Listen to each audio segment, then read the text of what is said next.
आपने कभी सोचा है कि 12वीं की परीक्षा में 95% नंबर लाने वाले छात्र भी एक सरकारी नौकरी के लिए कोचिंग सेंटर के दरवाजे क्यों खटखटाते हैं? क्या हमारी डिग्री सिर्फ एक रद्दी कागज का टुकड़ा बनकर रह गई है? Here's a modern day phone. Recognize it? Here's a phone from 150 years ago. Here's a classroom of today. And here's a class we used 150 years ago. Now ain't that a shame? हमारे संसद और विधानसभा में कितने नेता पढ़े लिखे हैं? लगभग 33% एमएलए ग्रेजुएट नहीं है और 19% एमपी सिर्फ स्कूली स्तर तक पढ़े हैं। आप मुझे बताइए, शिक्षा मंत्री ने कब लास्ट टाइम शिक्षा पे बात की थी? इस बात से शुरुआत करना चाहती हूँ कि प्रधानमंत्री नरेंद्र मोदी से सबसे बड़ी शिक्षा आपको क्या मिली? प्रधानमंत्री नरेंद्र मोदी जी से सबसे ही बड़ी शिक्षा है हमारी प्रजातंत्र की ताकत क्या है। आपकी पहली मुलाकात या कोई पहला परिचय प्रधानमंत्री से कब?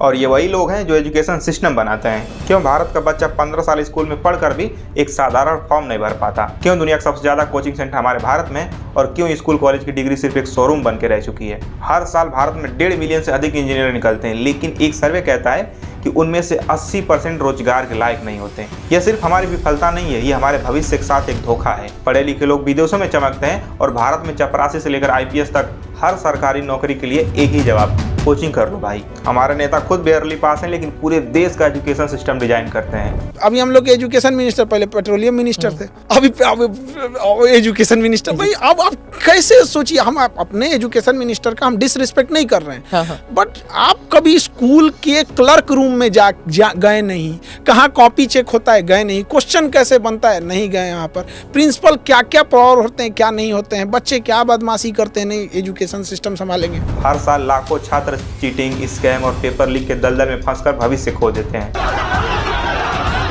आर्मी से रिटायर हैं, भूतपूर्व सैनिक हैं हम लोग।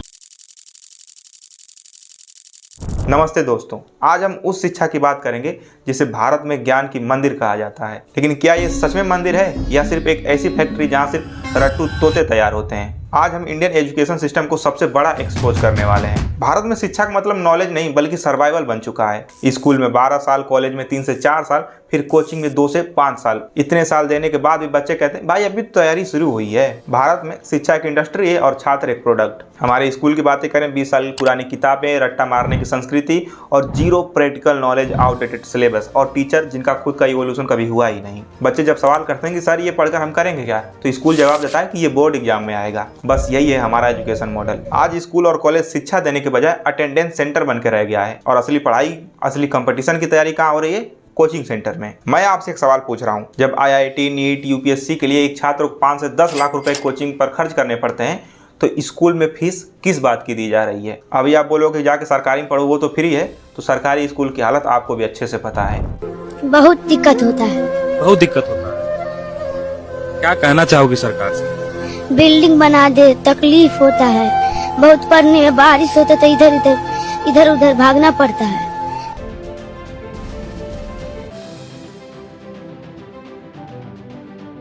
यह एक गहरा सिंड्रोम है। हमारा सिस्टम रटने को महत्व देता है, समझने को नहीं। बोर्ड एग्जाम में आप क्या लिखते हैं मायने रखता है, आप क्या सोचते हैं ये नहीं। और कोचिंग सेंटर इसी गैप को भरता है। स्कूल आपको परीक्षा पास करने का ट्रिक सिखाती है, जीवन जीने का नहीं। हमारे देश में पढ़ाई और स्किल दोनों का आसपास तक कोई लेना देना नहीं है।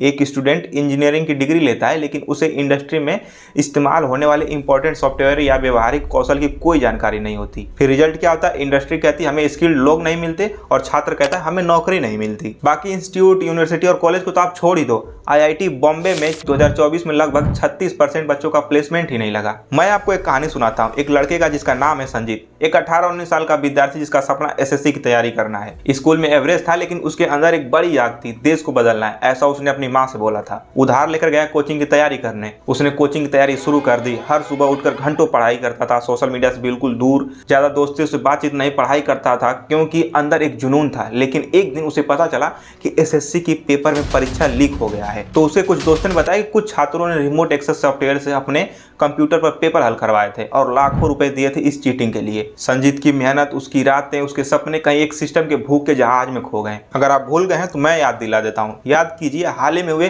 कोई भी बड़ा चीटिंग या पेपर लीक कांड का नाम लें, जैसे NEET, UPSC, state PSC paper leak, करोड़ों छात्रों के भविष्य को कुछ भ्रष्ट लोगों ने सिर्फ चंद पैसों के लिए बर्बाद कर दिया। बिहार हवाई स्कैंडल, छात्रों को एग्जाम बिल्डिंग में ऊपर से किताबें फेंकी जा रही थी। यूपी पेपर लीक केस, सरकारी भर्ती की परीक्षा लीक और हमेशा सिस्टम की गलती। नीट और अन्य नेशनल लेवल एग्जाम लीक, हर साल लाखों बच्चों की मेहनत एक स्कैम में खत्म। Haryana teacher eligibility test leak, पैसा दो और आंसर मिलेगा। एंड यही है हमारा एग्जाम कल्चर। जब एग्जाम करप्ट हो तो पढ़ाई कोई क्यों करेगा? तो असली सच्चाई ये है, जब छात्र देखता है कि पढ़ाई से ज़्यादा जुगाड़ और पैसे से काम चल जाता है तो मोरालिटी और डिसिप्लिन क्यों सीखेगा? ये सिस्टम ही उन्हें शॉर्टकट लेने से मजबूर करती है।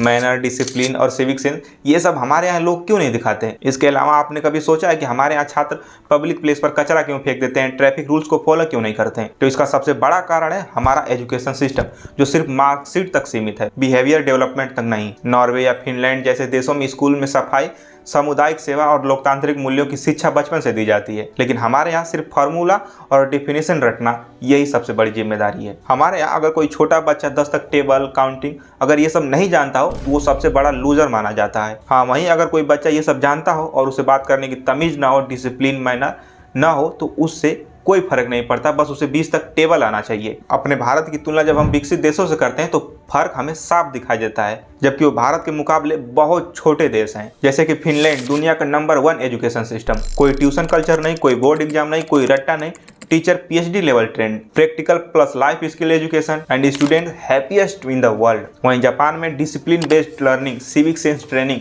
स्टूडेंट खुद क्लासरूम साफ करते हैं, respect, responsibility and team work पहली क्लास में सिखाया जाता है। फिर साउथ कोरिया में ultra modern labs, tech driven education, school से रियल वर्ल्ड के लिए तैयार लोग होते हैं। लेकिन हमारे यहाँ स्कूल कॉलेज में लैब्स में इक्विपमेंट नहीं है, 60 बच्चों की क्लास में 120 बच्चे ठूसे हुए हैं, outdated syllabus, practical learning zero, moral science सिर्फ एक किताब, सिविक सेंस सड़क पर मर जाता है और एजुकेशन का पूरा भार कोचिंग संस्थानों पर है। जबकि फिनलैंड में कोचिंग इंडस्ट्री ऑलमोस्ट 0% है एंड भारत में 58,000 करोड़ की इंडस्ट्री है। अपने भारत में दुनिया में सबसे ज्यादा कोचिंग सेंटर हैं, लेकिन प्रैक्टिकल और क्रिटिकल थिंकिंग बेस्ड शिक्षा लगभग ना के बराबर। और उससे भी जरूरी बात, जब किसी देशभक्त से ये बोल दो तो सीधा कंपेयर वो कर देगा पाकिस्तान से, जिसके पास खुद ना तो खाने के लिए है ना ही पीने के लिए है। इन विकसित देशों में छात्र स्कूल और कॉलेज में पढ़कर महान काम कर रहे हैं, क्योंकि वहाँ क्रिएटिविटी, कोलैबोरेशन और एक्सपेरिमेंटेशन पर जोर दिया जाता है, न कि कंपटीशन और रटने पर। और अगर आपको भी लगता है कि हमारे एजुकेशन सिस्टम को बदलने की ज़रूरत है तो कमेंट बॉक्स में अपनी राय जरूर दें। हर साल लाखों छात्र स्कूल और कॉलेज छोड़कर कोचिंग की ओर क्यों भागते हैं? क्योंकि स्कूल कॉन्सेप्ट ठीक से नहीं समझाते, कॉलेज में अटेंडेंस पूरी करना ही मेन टारगेट बन जाता है, टीचर्स पुराना सिलेबस पढ़ाने में अड़े रहते हैं, एंट्रेंस एग्जाम के लिए स्किल नहीं सिर्फ रट्टा होना चाहिए। आज की जो हमारे एजुकेशन सिस्टम है वो कहती है school plus college equals to formality और कोचिंग इक्वल्स टू असली तैयारी। अब थोड़ा हम एग्जाम कल्चर की बात कर लेते हैं। भारत में एग्जाम स्किल नहीं बल्कि मेमोरी टेस्ट है। याद कितनी देर रख सकते हो, राइटिंग स्पीड कितनी है, skill, personality, communication, problem solving, creativity, ये सब कुछ मायने नहीं रखता। खूब रट्टा मार के बोर्ड एग्जाम में 95% लाओ, फिर एंट्रेंस में फेल तो एंट्रेंस में पास, फिर इंटरव्यू में फेल तो इंटरव्यू में पास एंड फाइनल मेरिट लिस्ट में सीट नहीं है और सालों की पढ़ाई परिवार के सामने सब बर्बाद। और हमारे स्कूल सिस्टम की तो बात ही अलग है। स्कूल में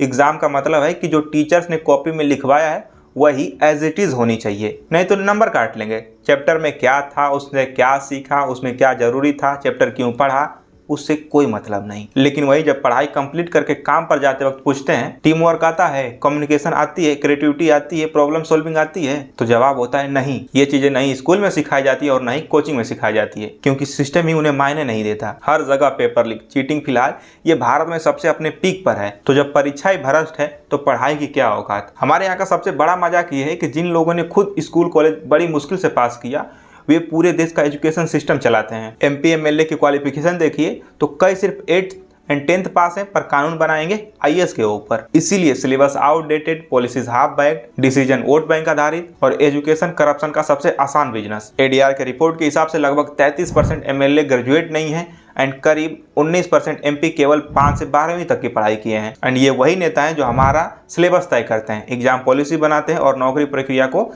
नियंत्रित करते हैं। ये वोट बैंक के लिए फैसले लेते हैं, लेकिन देश के युवाओं के भविष्य के लिए जिम्मेदारी लेने में असफल रहते हैं। ये सिर्फ राजनीति नहीं, ये पावर का मिसयूज है। शिक्षा विभाग द्वारा कुल 10,700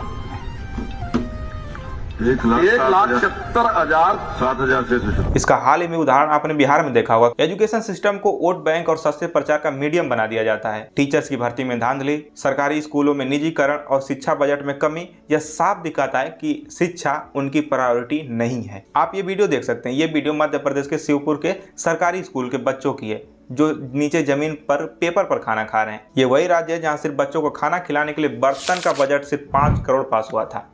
और सिर्फ इतना ही नहीं, इसमें सिर्फ एक चम्मच का दाम 800 से भी ज्यादा था, लेकिन बच्चे पेपर पर खाना खा रहे हैं। सिर्फ 10 सालों में ही 80,000 से ज्यादा स्कूल बंद हुए हैं। आज IAS, PCS, SSC, क्लर्क हर सरकारी नौकरी के लिए UPSC स्टूडेंट लगभग 6 साल तैयारी करते हैं, SSC स्टूडेंट लगभग 4 से 5 साल स्ट्रगल करते हैं एंड रेलवे का एग्जाम 2 से 3 साल तक डिले ही रहता है। गवर्नमेंट रिक्रूटमेंट का सिस्टम धीमा प्लस करप्ट प्लस अनप्रेडिक्टेबल, और इसीलिए कोचिंग इक्वल्स टू सर्वाइवल। कोई शॉर्टकट नहीं, कोई आसान रास्ता नहीं। अगर तुम सरकारी नौकरी चाहते हो तो तुम्हें कोचिंग से गुजरना ही पड़ेगा। क्यों? क्योंकि भर्ती प्रक्रिया धीमी, अनिश्चित और भ्रष्ट है। पेपर लीक, घुसखोरी, नेपोटिज्म, ये सभी भाग हैं उसी खेल के जिसमें कोचिंग माफिया सबसे बड़ा खिलाड़ी है। और हमारे यहाँ स्कोरिंग की रेस, कोचिंग की जिम्मेदारी और सिस्टम में भ्रष्टाचार का बोझ अब तक युवाओं पर है। और यही वजह है कि हर दिन बच्चे एग्जाम ना निकाल पाने की वजह से सुसाइड कर लेते हैं। घर वालों को लगता है कि पढ़ाई नहीं करता, लेकिन असली सवाल कोई पूछता ही नहीं है। ये कुछ सवाल हैं जिसे हमें खुद से पूछना है। क्या हम ऐसे देश में रहना चाहते हैं जहाँ पहले पढ़ो, फिर कोचिंग जियो और अंत में असफलता का डर,